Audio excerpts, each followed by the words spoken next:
to see you. I want to see you. Open the eyes of my heart, Lord. Open the eyes of my heart. I want to see you. I want to see you. To see you high and lifted up, shining in the light of your glory. Pour out your power and love as we sing holy, holy, holy. Join us. Open the eyes. Open the eyes of my heart, Lord. Open the eyes of my heart.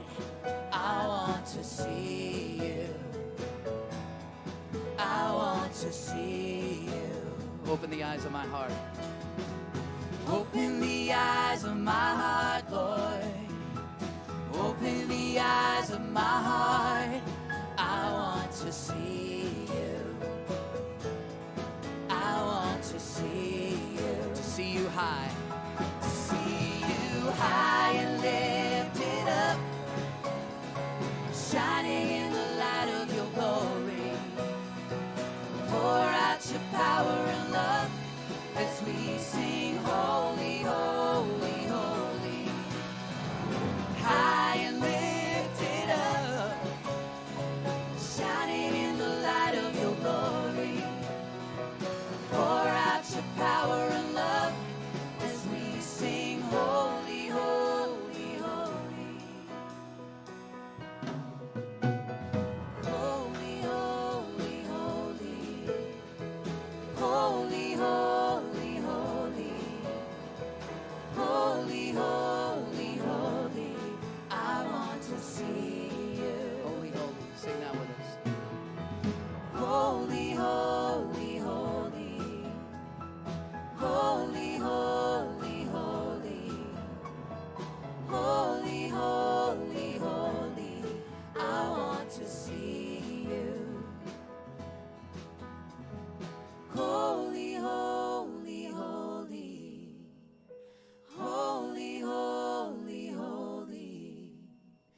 Holy, holy, holy. I want to see you.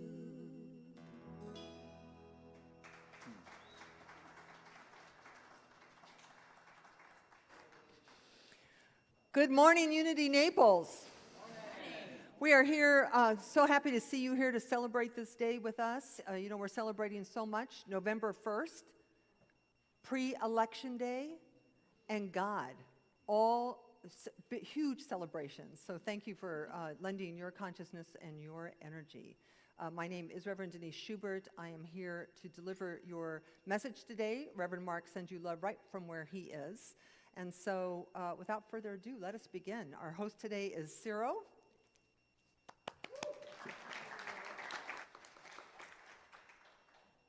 Good morning, good morning, good morning. What a beautiful day, and it is November 1st. How great is that? A month to be thankful. So welcome to Unity Naples Sunday service. I am your platform assistant. My name is Ciro Amato, and I have the great honor of being here in this sanctuary with you present. And I want to say hello also to our live streamers that we stream the 11 o'clock service, so we'll wave to them. Hello, good morning, and welcome. So let's begin our wonderful service with our beautiful music team. All right, let's rise up, get the blood flowing, let's sing our song. 1, 2, 3.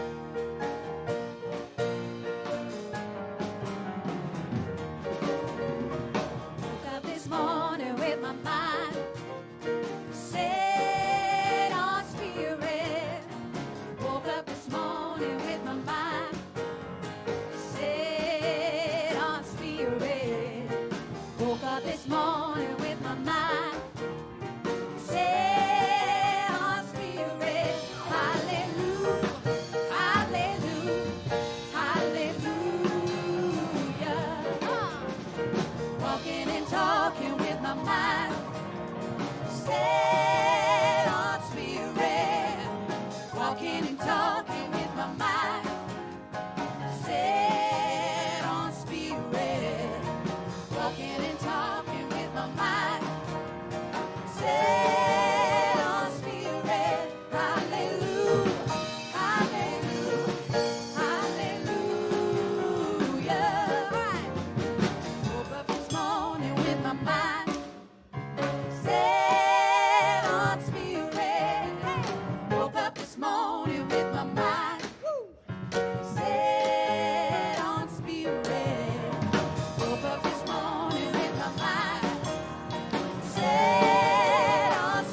Wow, that what a way to get the morning going and just get that blood flowing. Thank you, wonderful music team.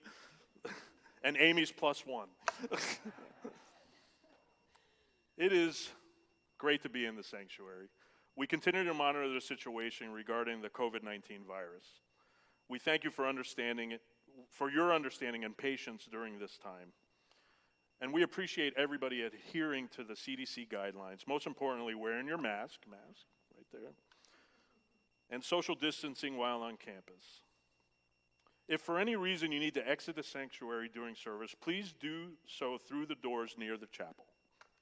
When re-entering the sanctuary, please use the doors you originally entered through, and at the end of service, volunteers will assist you in exiting row by row. If you are so inspired, you can lend a helping hand on Sundays by becoming part of our Sacred Service Ministry, which Reverend Denise heads up. It's a wonderful way to include yourself in our community. You can sign up our Sacred Service page on our website, and we appreciate you for being a part of that. We have two prayer chaplains, our wonderful prayer chaplains, holding vigil this morning, Laura Remy and Linda Collins, and they're just sitting there holding the space in meditation, maintaining an intentional inner awareness that love is all there is, and that our celebration service and all of us are under God's care. We are a social media friendly church. Throughout the service, please feel free to use your social media platforms to share anything that inspires or moves you. But please remember, we want to turn the phones off, keep them silent, because only in silence can we hear God's voice. In service to keep us connecting during this time, we have created an abundance of virtual opportunities for us to be together in the upcoming weeks. All of this will be listed with instructions on how to connect on our website, unitynaples.org, and on our Facebook page. So here's what's happening at Unity in Naples this week. First, we have prayer meditation live at the Unity Naples Facebook page at noon, Monday through Friday. Wednesdays at 11 a.m., the Life Study Book Club with Reverend Eileen Chernow, currently studying the book Untethered Soul by Michael Singer. This book study is offered at 11 a.m. via Zoom, and the Zoom link is available. Right there's the Zoom link. And it's also in our e-newsletter and social media. I know the book is great, and Eileen is great, so two greats can only be great. So please plan to join. Wednesday evenings at 8 p.m. is a Spiritual Way, live streaming to the Unity Naples Facebook and YouTube channel. So mark your calendars. Start your Thanksgiving Day with appreciation and gratitude. Join us for a Thanksgiving morning service. What you appreciate appreciates. What you appreciate appreciates. Isn't that catchy? Join us for community and connection, and activate appreciation in every area of your life. Thursday, November 27th at 10 a.m. right here in the sanctuary. Also, let's save the date.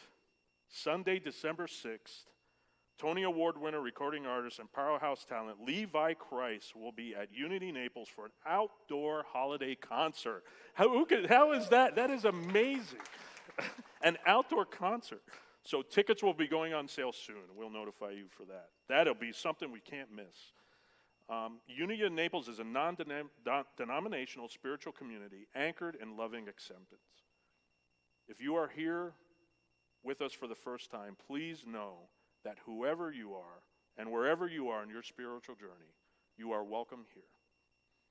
So let's sit back, let's breathe deep as Reverend Denise leads us in our opening meditation.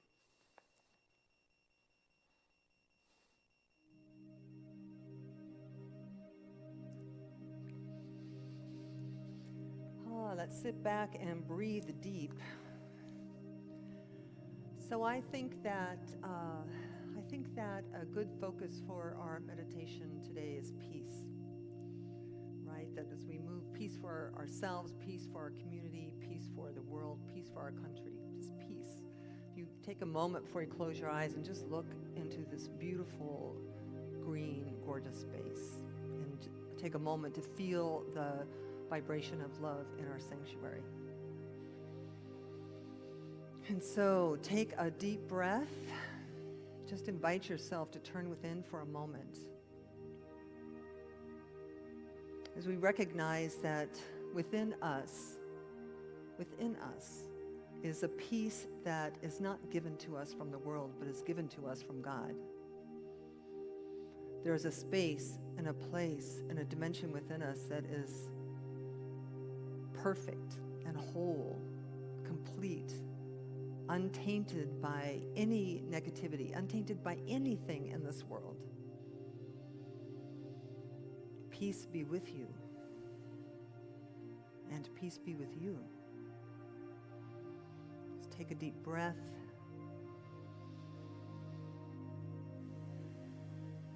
Take a moment to allow any tension in your hearts or your minds, any fears or worries or doubts, just let them be released in your exhale.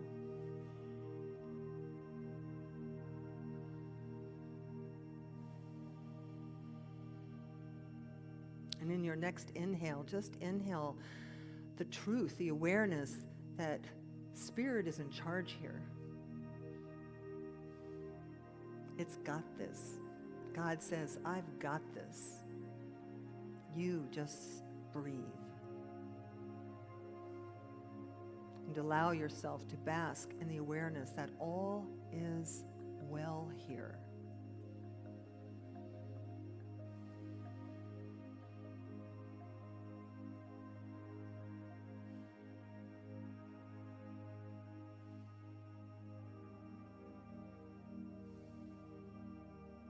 And so allow this energy, this vibration, this awareness that we live in a friendly universe, that we are guided and guarded and maintained and sustained by love. Let that guide us as we move forward into our service, as we move forward into this week. Indeed, for the remainder of our lives, let us abide in a consciousness of peace. All is well here. Take a deep breath. Release it. One more time. Deep, deep inhale. You could even sigh it out if you wanted to. I think there's one more. Deep inhale. And let it all go. And so when you're ready, just begin to open your outer eyes once again. Once again, beholding each other and the peace that surrounds us. And so it is. And please now, once again, Amy and Jesse and team.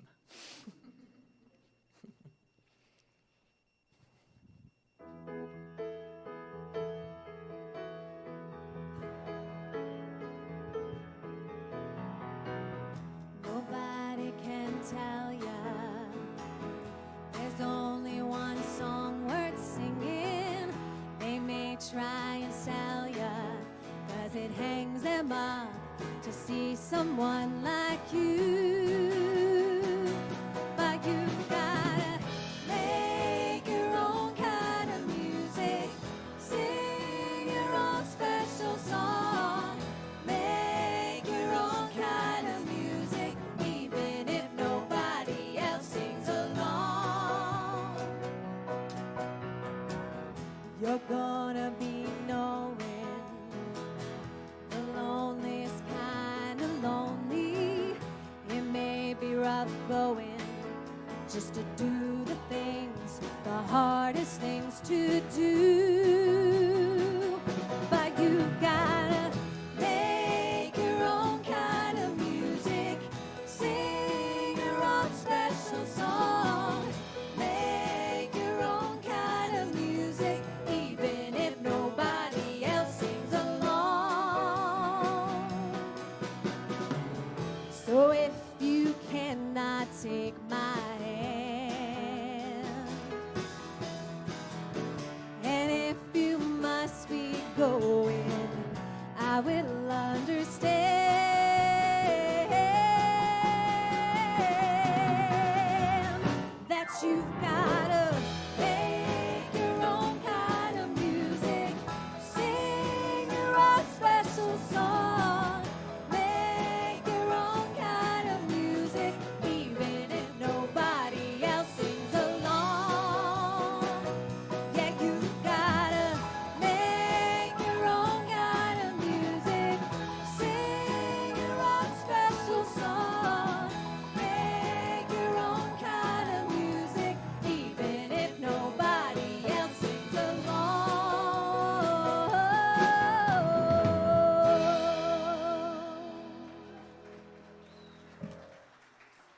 Oh, that was beautiful. This has been, except for my little de-elevated moment of meditation, this has been a very upbeat morning. So once again, good morning, everyone. I have today's message is so important, and here's why. You and I, when we were born, never got the rule book. Nobody gave us the How to Live Life book, right? Our parents didn't have it. We never got it. So today's message is about, really, the guidebook for living. So listen really carefully. You can catch something really awesome here. I've been doing this work for about 20 years, and this has by far been the idea that has moved me forward as a declared difference maker on the landscape of human consciousness. And it is really a quote by Ernest Holmes, which is coming up. It's on its way, I just know it. Yes, it would be now, by the way, he said this in 1959 at the Asilomar campgrounds in California to a group of 1,000 ministers. And it's a part of a long thing called the Sermon by the Sea. But this quote is, "It would be wonderful indeed if a group of people arrived on earth who were for something and against nothing." Now, this being against is very popular in our culture, and in fact, all cultures. I'm relatively well-traveled, and this is pretty true everywhere, except maybe in the indigenous tribes in Africa. But you and I, we love to focus on what we don't want. We love to focus on what we don't like. We love to focus on what we're not in favor of, right? That we look for what's missing, what's broken, what's absent. And that's okay, except it doesn't really work very well, which you'll see in a minute or two. And if you are wondering what I'm talking about, just go back to your last family gathering. The last time you were with your family, and see if you can remember. Can you remember any one person? Now, you might have. But most people, you say, God, how's things going? Oh, well, it's not just not going very well. The weather's not good. My money's not good. My husband's acting up. My knees ache, right? And if you have 15 family members, that's a downer of a day, right?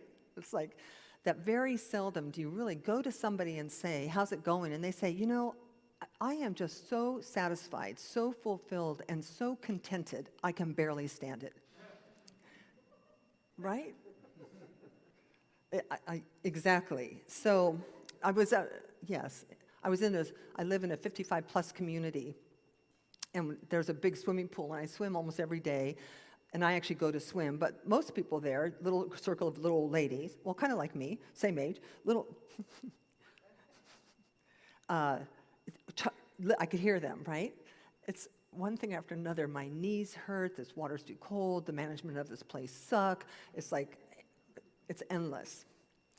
So that's what we want to talk about today, because if we actually want to have a world, the world that we want, if we actually want that, when we actually want what we say we want, to architect a life that not only works for us but works for each other, we've got to turn that puppy around. That boat has to go a different direction. But before we start, I want to make a distinction here about God, because in New Thought teaching, sometimes it gets confusing because we so much teach the laws of life. But God, my God, your God, whatever you can call it, any word you want to call it, use spirit, nature, intelligence, love. But God operates in our experience as both love and law, two very distinct aspects of one thing. Now, God as love, and we're not going to focus on God as love today, but I want us to draw the distinction so we can move forward, that we all know God as love. I mean, just look. You can look into beauty. You can look into awe and wonder and mystery and majesty and magic. You can look into holding a baby, hugging a tree. You can know love in perhaps even a dark night of the soul, right, where you were just devastated and grace kissed you in some amazing way. If you have had that feeling of being loved like that, you know that it's real. Now, it may be mysterious, but nonetheless, that kind of love is real. So, the law, different than the love, is how everything's. So, love is what makes it work, and the law is how it works. And the how it works is our rule book for living. It is what we need to know that somebody should have told us the moment we appeared, or maybe we already knew, but then we forgot because we got kind of sucked into this whole egoic structure. But the law is what we need to focus on. So let's talk about physical laws first. So we know that there are physical laws, and these physical laws coincide with our physical senses. And what are some of them? Well, one of the most well-known ones is gravity, right? So we have gravity, we have the laws of thermodynamics, we have the laws of photosynthesis, we have many, many, many physical laws, which, by the way, you and I did not create them. As human beings, the only part we've played over the entire course of our history is to discover them when we were ready to discover them and to learn how to use them properly. Right? So we use electricity to light our lamps, not burn our houses down. And we learn the law of gravity. What do we learn? Well, we learn not to walk off cliffs, right? Now, an important thing about physical laws, in addition to the fact that we didn't make them, that we are clearly discovering them and learning how to live in harmony with them, is that they do not care if you believe in them or not. Gravity doesn't care if you like gravity. Gravity doesn't care if you're a Republican or a Democrat, whether you're black or white, gay or straight, Chinese or Irish. Gravity works for everyone, everywhere, 100%, all of the time, period. Does everybody get that? It's the same with all the laws. So our righteousness and our judgments and our discernments about any law is irrelevant. It's going to work. They're infallible all the time, period. So in addition to the physical laws, there are mental or spiritual laws equally as infallible, equally as eternal. And these are some of them. We have the law of attraction, law of reciprocity, laws of mental equivalence, laws of giving and receiving.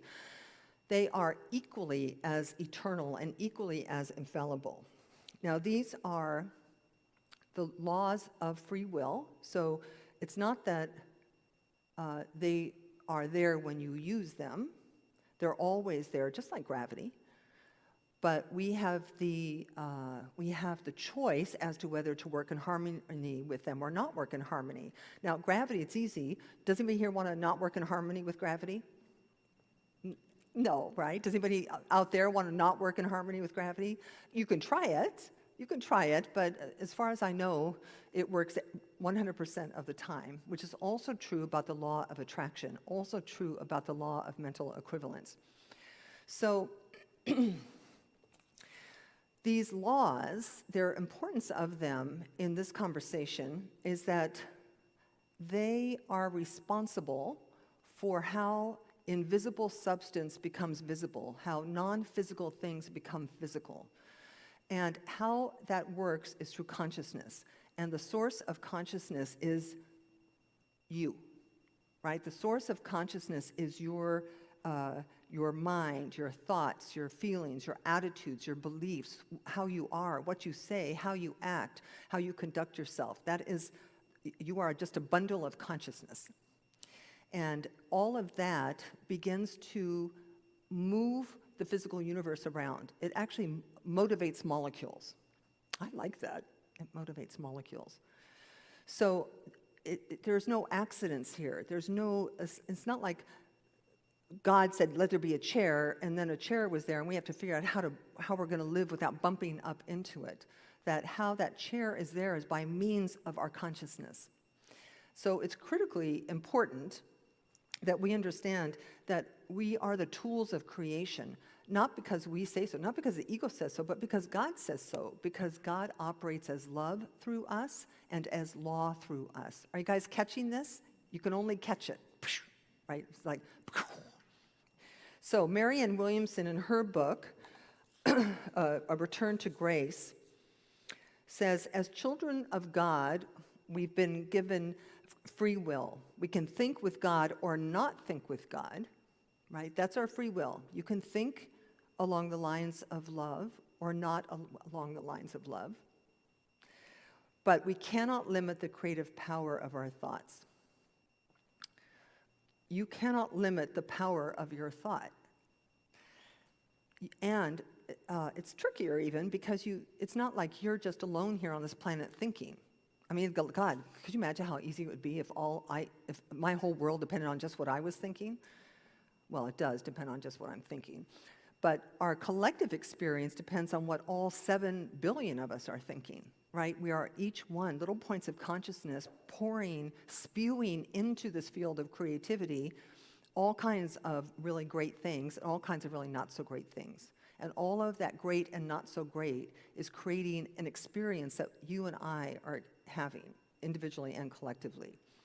Now, every spiritual teacher right now, just like physical laws, gravity was always here.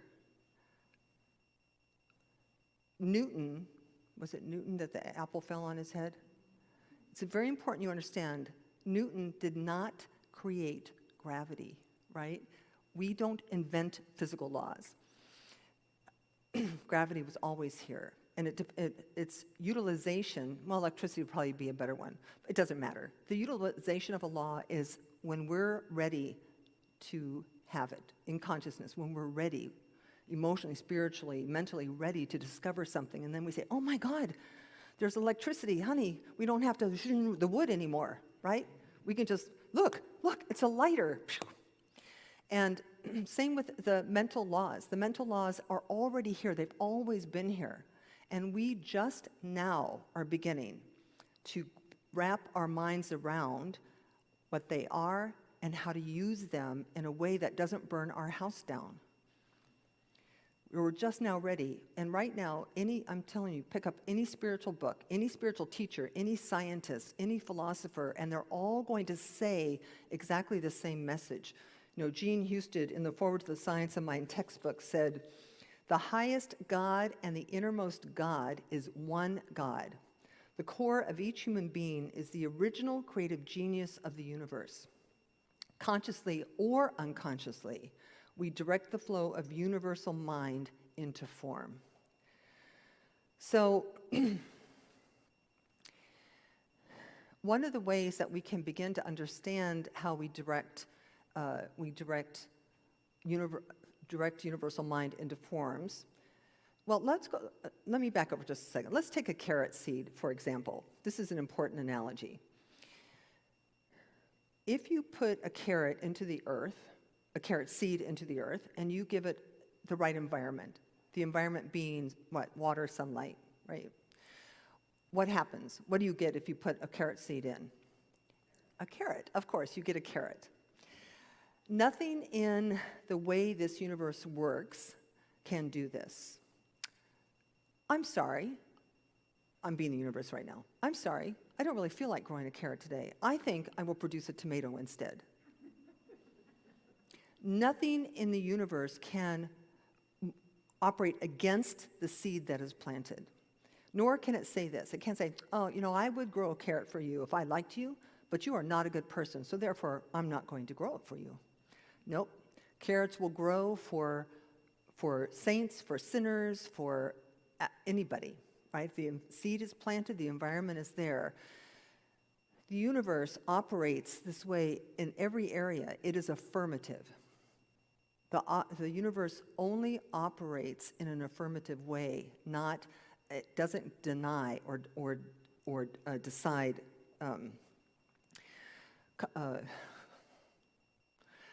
blah, blah, blah, blah, blah.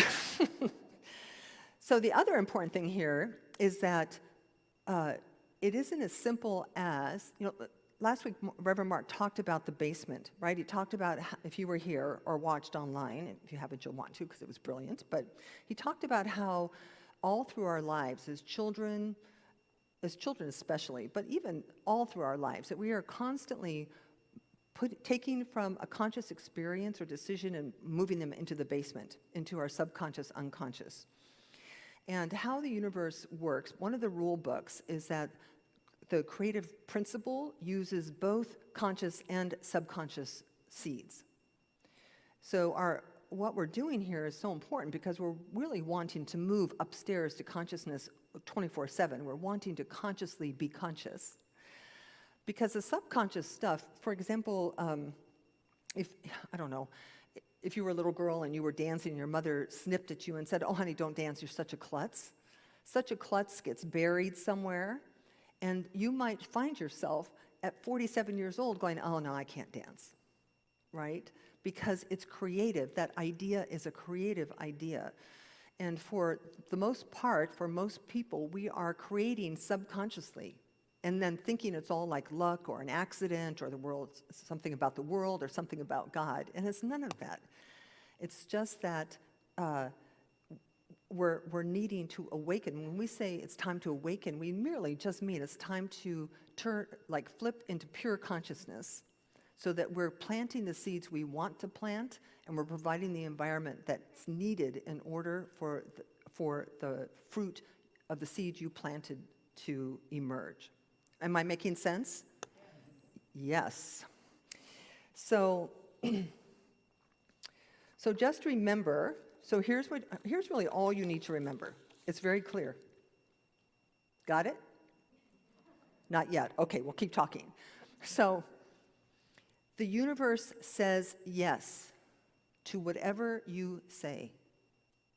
It doesn't say, "Oh no, I'm sorry, I don't." So if you say, "Oh God, I'm so poor," the universe cannot possibly say, "No, you're not poor, you're a good person," right? Or that it just doesn't work that way. How it works is when you say, "I am poor," the universe says what? Yes. If you say, "I'm abundant," the universe says what? Yes. It's really, I know it sounds incredibly simple, and do you know why? Because it's incredibly simple. Now, what's not simple is you have all this basement. You have all this basement stuff down there, and you don't know what it is. You can't see it. It's subconscious, unconscious means you can't see it. I remember Ernest Holmes saying something else once that made me want to vomit. And what he said was, if you want to know everything there is to know about a person, just look. If you want to know what's in their subconscious, unconscious consciousness, just look. Look in their closets, look in their checkbooks, look in the trunks of their car, right? Because who we are is an outpicturing of our consciousness, both conscious and subconscious. Now, the good news is, before we get too depressed, is you don't have to know what's in your subconscious, unconscious. You just have to pay attention to what you're thinking, right? You just have to pay attention. You have to remember, yes, you just have to remember it. Now, you can get little clues, and here's how you get a little bit of a clue. You know, when we just do classes and come to church, we do affirmations. We do all kinds of things to improve, right? We do affirmations, we do masterminds, we do prayers and meditations, we do vision boards, and all of that is awesome. It's awesome. But sometimes, in the years I've been doing this, it takes a long time for the manifestation to happen. Or sometimes it never does, right? It's like, Reverend Denise, I've been saying I'm abundant for 18 years, and still, I live from check to check. What's the dealio? Is this all, I almost swore, is this all baloney? Or what? Am I just stupid? No. But so here's where you can look. Right at the moment you say, I am abundant, right at that moment, reality is going to happen. And if you listen really carefully, you might hear something from the basement go, no, you're not. You only have $2 in the bank, right? And then all of a sudden, the universe, you said you were abundant, and then you said you only had $2 in the bank. Which is it? It's confused. Are you abundant or are you poor? So it takes a little bit of attention to actually get skillful at staying awake. So you should be able to begin to see why. Wouldn't it be lovely if a group of people were to come to Earth for something against nothing? Because all of this against energy Are you beginning to get this picture here? All of this, I don't like that, I don't like him, this is bad, this is wrong. So if you say, I'm against those people, what does the universe say to you? What does the universe say and what happens? The universe says, yes, you are, and here's some more of them. That's exactly what happens. If you say, I am afraid, I'm afraid of what's going to happen, the universe says, yes, you are, and here's some things to be afraid of. It's just how it works. So if you say, I am fearless, I am faithful, I am knowing that everything is conspiring for my greater good and the greater good of every human being. I believe that everything that's going to happens to me happens for me. If you say those things and you believe those things, I don't care who's president. Do you understand? I don't care where the economy is. I don't care what those messages are out there, right? Because where you are, for you to bring all, you say, in fact, I had somebody say to me the other day, and I'm not being political in any way. I'm neutral, and it doesn't matter. Anyway, I had somebody actually say to me, a very spiritual person I know and love, said to me, I am just so afraid of the next 4 years, that the world is just going to be in a terrible place. And I said, I just can't believe you said that. Why would, I said, well, I am not jumping on your bandwagon, right? I'm going to jump on the bandwagon that says no matter what happens, listen, God's in charge here. We'd like to think we're in charge here. We are not in charge here. God's love is love. God's law is law. And we are spiritual beings here. Now, does that mean we don't wear masks? Does that mean we don't? Of course not. It means we do all of those things, but from an affirmative perspective. So,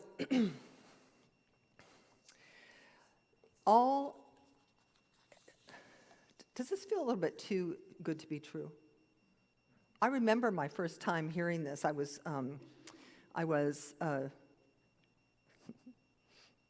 can't do the year. I was 45 years old.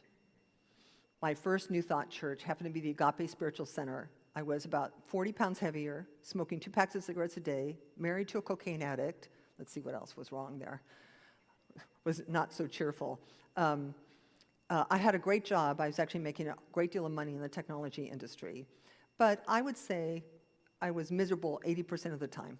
80% miserable, 20% happy, right?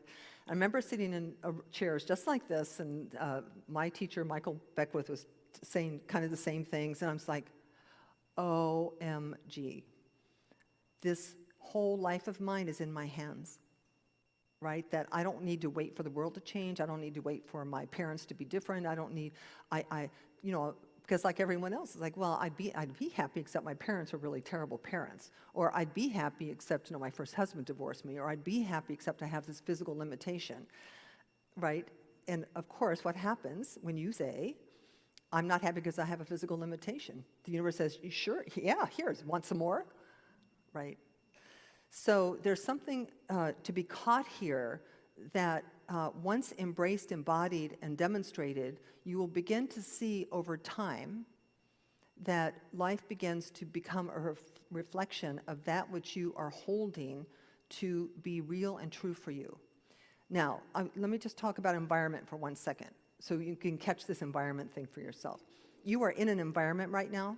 Your being here, listening to these words with these people is your spiritual family. It's in an environment you're creating for yourself to come out of the fear, lack, worry, and doubt of the world into a more positive place. Another example of environment, if you were an alcoholic and you said to the universe, I'm tired of being an alcoholic, I want to be sober, I want to be happy, I want to be responsible. Guess what you have to do? You have got to stop going to that bar with those 30 people you've known for 20 years. That's anti-environment, right? You would need to take responsibility for the water and the sunshine and the soil that you are putting on your seeds of manifestation. So this idea of environment's very, very important. So sometimes it means turn off the news, turn off the TV, stop listening to your family, take a vacation from your negative friends, all of those things. Yes, are you catching this? All right. So, this life that you've created has got nothing to do with all of our personal history or global misery is not because God is mean or God has forsaken you. It does not mean that at all. What it means is that we have used incorrectly the rule book, that we never had the rule that says, live in the affirmative. So we've been living in the negative. We've been living in the fear, the worry, and the doubt. And the against energy is a misuse of our spiritual power and universal laws. Like stepping off a cliff would be a misuse of gravity, would it not? Splat. So we have to get out of the against game. You have to get out of the judgment game. You have to get out of this is good, this is bad. Obey the laws and you won't fall off a cliff, you won't get a parking ticket, and you won't create a life you don't love. So now, we are also only human, so we're not, well, some people would argue with that. But for most of us, it takes some time, right, for us to manifest this. But it's good to start where we're starting. Where my life used to be 80% miserable, 20% good, now it's 80% good and 20% miserable. Do you know what a great improvement that is? Wouldn't you love just 20% miserable? And if not you, don't you know people who would love only 20%? So one more tiny thing we have to correct before, I don't know how, one more tiny thing, yes, this one, of course, is that in our religion, in our religious upbringing, should have been here for the early service, earrings were dangling and wires were cracking. So in our religious upbringing and experience, we might have been taught that God was mean, or that God was judgmental. We might have been taught that God liked some people better than all people. We might have been taught that not all prayers were answered because only the prayers of the people God liked were answered. We might have been taught that God, like Santa Claus or the Wizard of Oz behind the curtain, had some power, that there was some idea that if we were too happy or joyful, if we didn't suffer quite enough, if we weren't too sacrificial, that whatever that is, that it would then depend on whether we went to a really happy place after we were dead or to a really sad place after we were dead. Now, I want to tell you that it is, in my experience, that is the ego having created God in its image and likeness. That's who we are, right? We're judgmental, we're arbitrary, we're fickle. That's who we are. Never doubt for a moment that who you are, that who God is pure love, pure law, pure, absolutely adores you, and that you and I were made in its image and likeness. That it does not matter what you've done, no matter what you've done. It doesn't matter what's been done to you, no matter what's been done to you. That you are whole and perfect and complete in this moment. That all of that, if Reverend Mark were here, he would just say, forgive it all. Forgive the world, forgive your parents, forgive yourself, forgive politics, forgive money, forgive everything, because it's all been, it's all a function of misusing the rule book. We've just misused the rule book. So, the only punishment, truly the only punishment we ever experience is not punishment at all. It's a consequence of the misuse of a principle. And it's all kind of laid out in spiritual lineage, right? We have a 10 Commandments. Every religion has their version of the 10 Commandments. Those are nothing more than get into harmony with the laws of attraction, the laws of reciprocity, the laws of mental equivalence. right? If you steal, somebody's going to steal from you. You kill, this will happen. You do this, this will happen. It's not because God's going boom. It's because it's a misuse of the laws of love. So, Unity's founder, Charles Fillmore, said, "It is a law of the Spirit that we must be that which we would draw to us. If we would draw to us love, we must be love. If we would have peace and harmony in the environment, we must establish it within ourselves." The fifth principle of unity says, knowing and understanding the laws of life, also called truth. See, nobody made this up. This was like, how many years ago? The laws of life. We mostly just have to catch them, right? And live in alignment with them. Knowing and understanding the laws of life, also called truth, are not enough. A person must also live the truth that he or she knows. So let us end up where we began.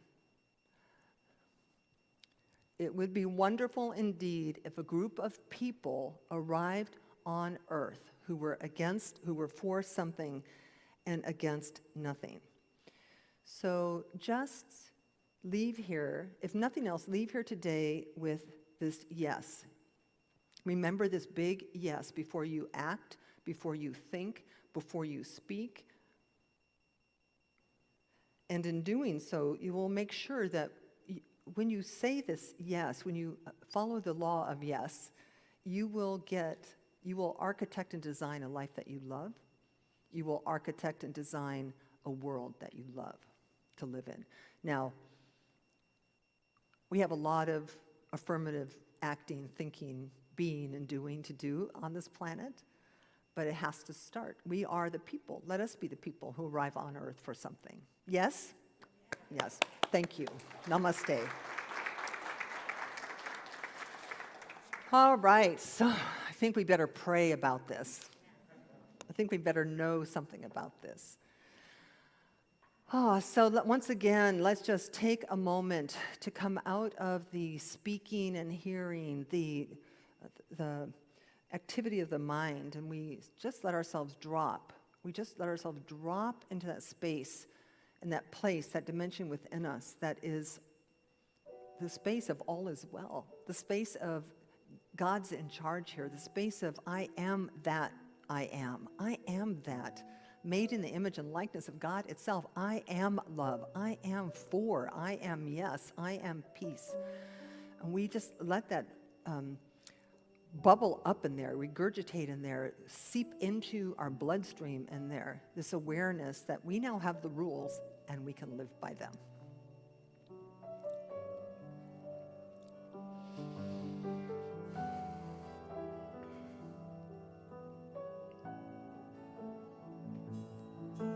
I'm sorry, please forgive me. Thank you, I love you. I'm sorry, please forgive me. Thank you, I love you. Oh, I'm sorry, please forgive me. Thank you, I love you. And so as we simply just let God be the very activity of our lives, God right now is saying, thank you, I love you. Thank you, I love you. That we are beloved to the Spirit. We are necessary to the Spirit. We are its hands, its heart, its eyes, its feet. It is our job to shine the light of yes all over everything.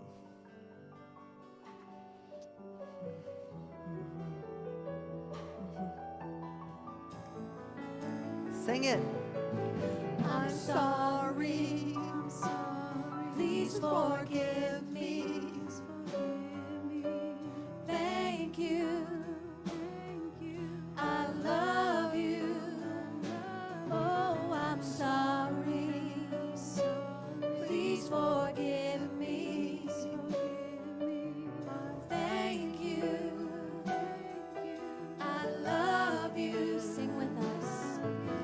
sorry.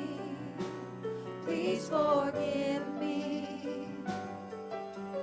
Thank you. Envision those. I love you.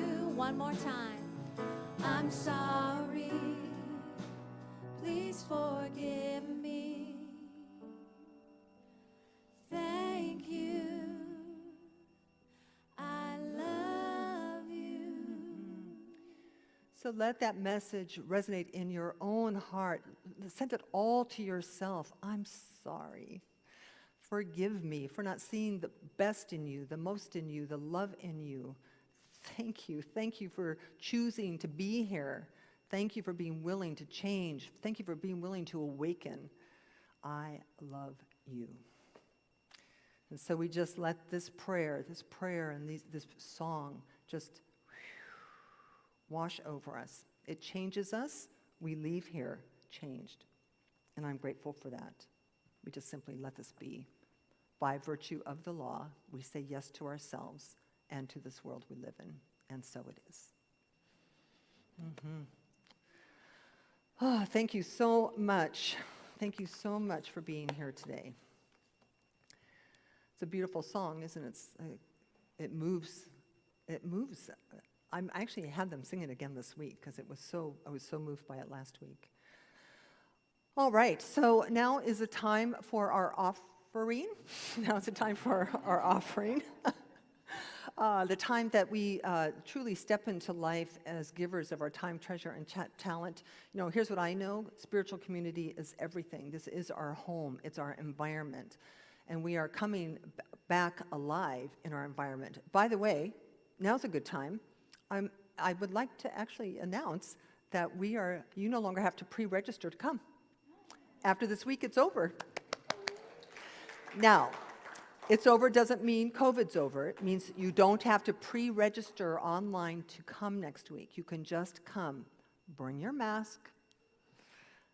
Social distance. We'll still have volunteers to help you. Keep social distance with each other, but no pre-registration. So that's very good news. I'm very happy about it.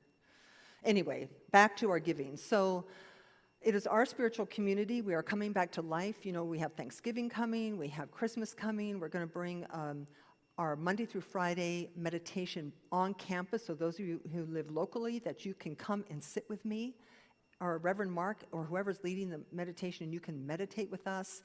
So, and it takes resources for us to be here, and it's languished a little bit in COVID. So I am grateful in advance for my generosity, your generosity, all of us, as we breathe abundance into this community that we love.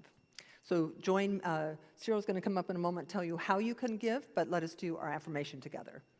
Divine love through me blesses and multiplies all that I am, all that I have, all that I give, and all that I receive.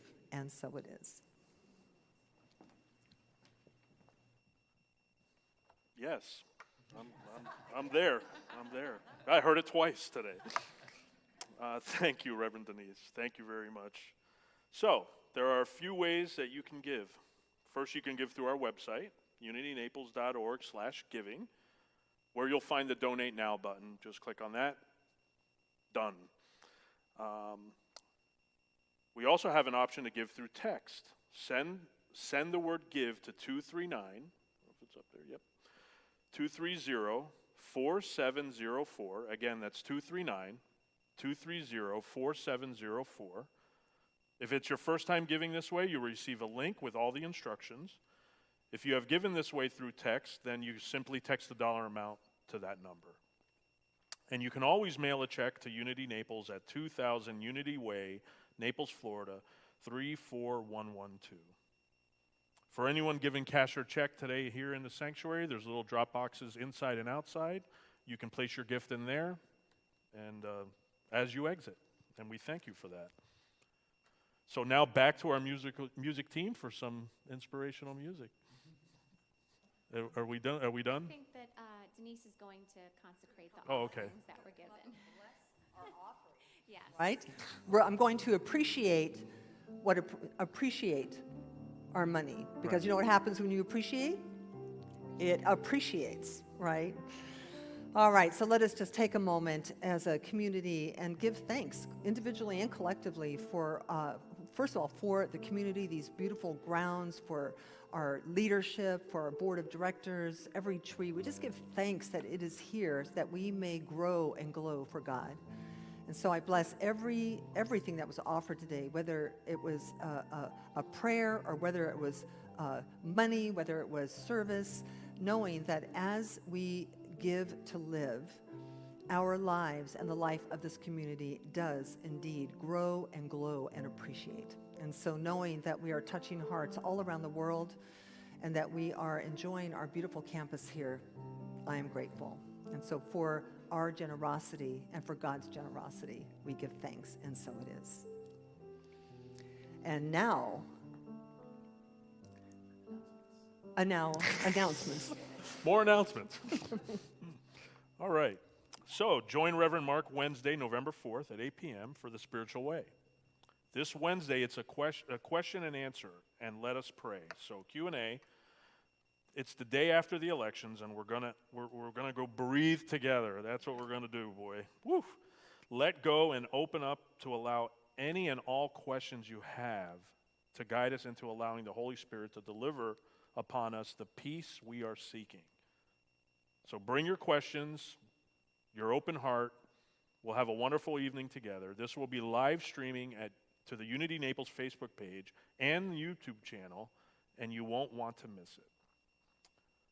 And forgiveness is free. Isn't that great? Join Reverend Mark for a free 4-day Forgive 2020 challenge. How great is that? This is an online experience happening November 16th through the 19th. Each day there will be a different area of focus with guided meditations and powerful teachings in the evenings. This forgiveness challenge was created to help all of us clear the toxic karma of the past year and reclaim our individual power and intention for a better future. For our online viewers, there is a link to join in the chat. Everyone can also go to our website at unitynaples.org. Please know this, we are here for you. We want to stay connected to you, and we ask for your help in doing this. First, please be sure to like our Facebook page at facebook.com/unityofnaples. Please go to our page often to receive the latest updates, read about our virtual offerings, watch inspirational videos, and connect with our amazing community. Second, make sure we have your email. Visit our website at unitynaples.org, where you will find a place to add your email right at the top of our home page. Please do this today. If you are affected by this current health crisis and need support, or would like somebody to simply pray with you, please call our office and leave your name and number. We will do our best to call you back within 24 hours. Our office number is 239-775-3009, or email us at hello@unitynaples.org. For immediate prayer, please call the Silent Unity Prayer Hotline at 1-816-969-2000. Please remember, at the end of the service, the volunteers will be guiding us row by row to exit. We don't need to worry about talking about registering. We just killed that one. And now for our closing song. All right, Unity, rise up and join us in our final song.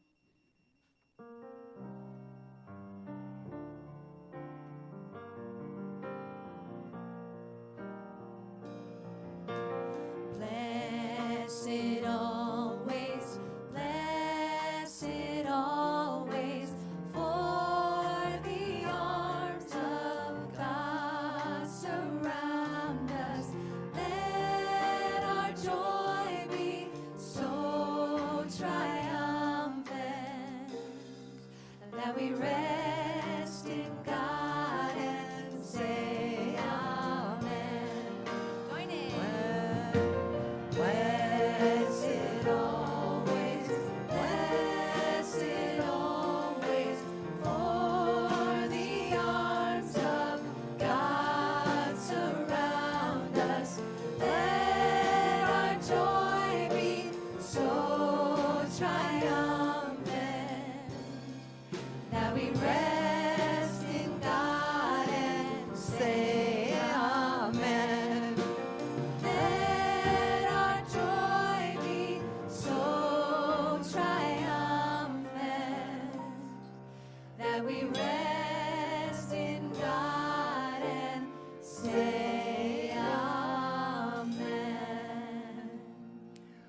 let us do the Lord's Prayer together. The light of God surrounds us. The love of God enfolds us. The power of God protects us. The presence of God watches over us. Wherever we are, God is, and all is well. Peace and blessings. Have a wonderful week.